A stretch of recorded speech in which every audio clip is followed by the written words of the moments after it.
What is franchise? जब भी कोई ब्रांड और कंपनी अपना ट्रेडमार्क आपको इस्तेमाल करने के लिए देते हैं या आपको पूरा बिजनेस सेटअप करके देते हैं तो उसे फ्रेंचाइजी कहते हैं। क्या आपको फ्रेंचाइजी लेना चाहिए या एक ट्रैप है?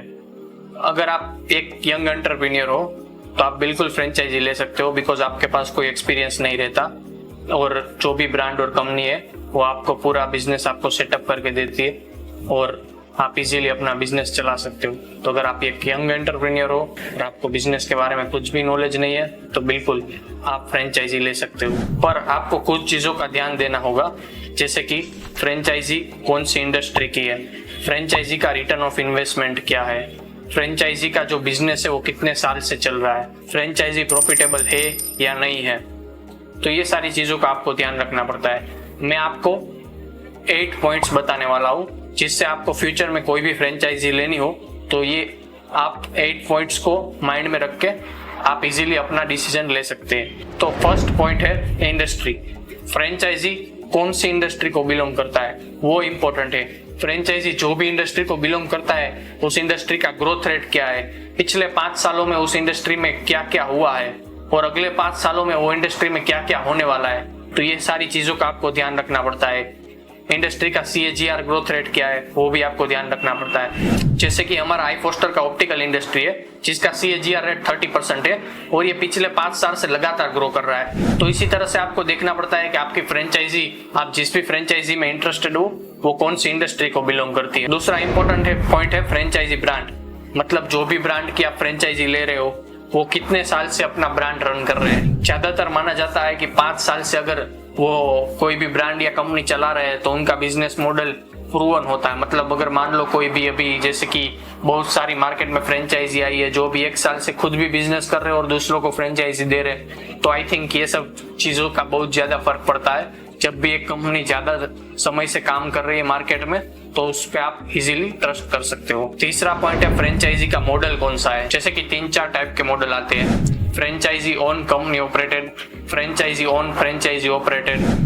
तो ये सारे मॉडल आते हैं, तो आपको देखना है कि आप जो भी फ्रेंचाइजी ले रहे हो वो कौन से मॉडल में आती है। जैसे कि franchisee own company operated model है जो हम iFoster में प्रोवाइड करते हैं। उसमें क्या है कि आपको कुछ भी हेडेक लेना नहीं है, कंपनी आपको फर्नीचर, फिर machinery, staff hiring and hand to hand support in every possible way आपको प्रोवाइड किया जाता है। मतलब आप शुरू से लेके एंड तक आपको कुछ भी करना नहीं है और फ्रेंचाइजी स्टार्ट होने के बाद भी वो कंपनी ऑपरेट करता है। मतलब आपको ऑपरेट करने पे भी स्टोर पे नहीं जाना है, आपको सिर्फ कैमरा का एक्सेस और सॉफ्टवेयर का एक्सेस मिल जाता है जहाँ पे आप कभी भी ट्रैक कर सकते हो। आपने एक इन्वेस्टमेंट कर लिया, फिर आपको कुछ भी हेडेक लेने की जरूरत नहीं। तो ये franchisee on company operated model है। Franchisee owned franchisee operated model में क्या होता है, जिसमें आपको फ्रेंचाइजी सिर्फ आपको जो भी माल है उसका वो प्रोवाइड करती है, आपको ब्रांड नेम प्रोवाइड करती है, फिर आपको सारा सेटअप करना पड़ता है। तो थोड़ा सा डिफिकल्ट हो जाता है क्योंकि एज ए यंग एंटरप्रेन्योर आपके पास उतना एक्सपीरियंस होता नहीं है। वरना अगर आपके पास इतना एक्सपीरियंस हो तो आप क्यों ही किसी कंपनी की फ्रेंचाइजी लोगे, राइट। सो ये ज्यादा इंपॉर्टेंट है कि आप को समझना कि कौन सी फ्रेंचाइजी का मॉडल आपको लेना चाहिए। सो मेरे हिसाब से तो अगर आपको बिल्कुल भी एक्सपीरियंस नहीं तो आपको franchisee on company operated model में जाना चाहिए। फिर तो सबसे ज्यादा इंपॉर्टेंट है जिसमें ज्यादातर यंग एंटरप्रेन्योर फंसते हैं वो है फ्रेंचाइजी का कॉस्ट क्या है। तो आप कोई भी फ्रेंचाइजी लो तो उसका कॉस्ट एक बार देख लो, जैसे कि उसकी फ्रेंचाइजी फी क्या है, उसका फर्नीचर का फी क्या है, उसका मशीनरी का फी क्या है, उसका जो भी स्टॉक प्रोवाइड करते हैं उसका क्या फीस है।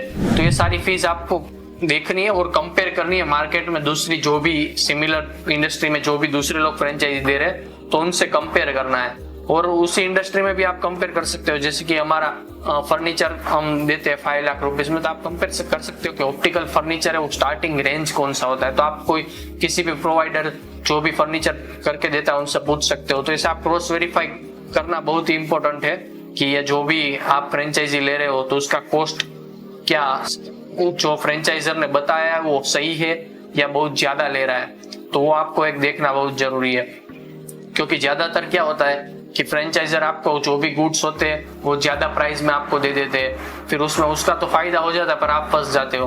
तो ये नहीं होना चाहिए, तो ये आपको ध्यान रखना है। Next point, investment friendly franchisee है या नहीं है, ये बहुत ही इंपॉर्टेंट पॉइंट है। जैसे कि आप अभी नया नया इन्वेस्टमेंट कर रहे हो, तो जो भी आप ब्रांड की फ्रेंचाइजी ले रहे हो, उन्होंने जो भी मॉडल बनाया है वो कितना इन्वेस्टमेंट फ्रेंडली है।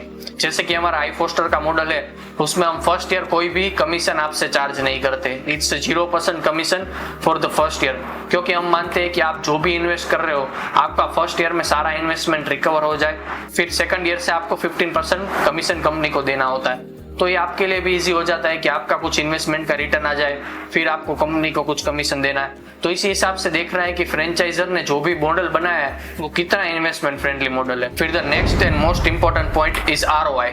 जो भी आप फ्रेंचाइजी कंपनी की ले रहे हो, उसमें रिटर्न ऑफ इन्वेस्टमेंट कितना है। क्योंकि फॉर एग्जांपल आप 10 to 15 लाख किसी भी फ्रेंचाइजी में आप डाल रहे हो, ठीक है, और आपको उसका 3 साल में भी आपका पैसा वापस नहीं निकल रहा है जो भी आपने इन्वेस्ट किया था, तो वो आपके लिए प्रॉब्लम वाली चीज है। तो आपको ये देखना है कि नहीं, आप जो भी कंपनी या ब्रांड की फ्रेंचाइजी ले रहे हो उसका रिटर्न ऑफ इन्वेस्टमेंट क्या है। जैसे कि हम बताते हैं कि 5 साल में आपका पैसा 2 गुना, मिनिमम 200% रिटर्न ऑफ इन्वेस्टमेंट आपको मिल ही जाएगा। तो हमारे ये iFoster का है कि मिनिमम 200% इन 5 ईयर्स हम प्रोवाइड करते हैं। और आपको दूसरी ब्रांड का देखना है कि वो लोग कैसे प्रोवाइड करते हैं, उनका मिनिमम कुछ ROI का है, मतलब उनका ROI का जो भी सीट है मंथ ऑन मंथ, हम पूरा मंथ ऑन मंथ आपको प्रोजेक्शन देते हैं। तो आपको उनसे पूछना है कि मुझे आप अपना month on month return of investment का सीट दिखाया, मुझे मेरा जो भी इन्वेस्टमेंट मैं कर रहा हूँ वो कितने महीने में मेरे को वापस आ जाएगा, और वो कितना ग्रो हो सकता है, जो भी उसका फ्रेंचाइजी टर्म पीरियड है उसमें कितना ग्रो हो सकता है। तो ये सारी चीजें आपको जाननी बहुत ज्यादा जरूरी है। नेक्स्ट पॉइंट आता है फ्रेंचाइजी सपोर्ट। ये बहुत ही इंपॉर्टेंट है। जैसे कि आजकल देखा होगा आपने सोशल मीडिया में, कुछ फ्रेंचाइजी लेने के बाद उधर से रिस्पॉन्स मिल रहा है कि फ्रेंचाइजर का उतना सपोर्ट नहीं है, फ्रेंचाइजर उतना ध्यान नहीं दे रहे, फ्रेंचाइजर कॉल नहीं उठा रहे। तो ये बहुत ही ज्यादा जरूरी चीज है आपको जानने की। आप फ्रेंचाइजी ले रहे हो किसी भी ब्रांड और कंपनी की, तो फ्रेंचाइजी आपको बेचने के बाद वो आपको कितना सपोर्ट कर रहे हैं, कितना वो आपकी बातें सुन रहे हैं, कितना आपके टाइम पे कॉल उठा रहे हैं, जो भी आपकी प्रॉब्लम्स है वो कितना जल्दी आपकी प्रॉब्लम्स को सोल्व कर रहे हैं। तो ये सारी चीजें आपको जानना बहुत ही ज्यादा जरूरी है। नेक्स्ट पॉइंट आता है फ्रेंचाइजी एग्रीमेंट। जब भी आप कोई भी ब्रांड या कंपनी की फ्रेंचाइजी लेते हो तो वो एक एग्रीमेंट आपसे साइन करवाते हैं। तो आपको पूरा एग्रीमेंट पढ़ना है कि उसमें कुछ ऐसी टर्म्स एंड कंडीशन तो नहीं है जो आपके लिए पीछे बाद में जाके आपको प्रॉब्लम कर सकती है। तो आपको पूरा एग्रीमेंट पढ़ना है, उसमें कुछ ऐसी हिडन टर्म्स एंड कंडीशन नहीं है। आपको उनसे पूछना है कि आपकी क्या क्या टर्म्स एंड कंडीशन है। तो ये बहुत ही इंपॉर्टेंट है, क्योंकि क्या होगा कि फॉर एग्जांपल कल जाके आपका फ्रेंचाइजी बिजनेस आपने जो भी लिया वो अच्छे से ना रन कर पाए, तो फिर आप जाओगे फ्रेंचाइजर से बताने की ये आपने जो भी फ्रेंचाइजी आपने हमें दिया है उसमें तो हमारा इतना सेल्स नहीं हो रहा, मतलब ये प्रॉब्लम आ रहा है, कुछ भी प्रॉब्लम आ रहा है। तो फिर आप उसमें लिखा हुआ होगा एग्रीमेंट में कि नहीं नहीं हमारी तरफ से कोई भी रिस्पॉन्सिबिलिटी नहीं है।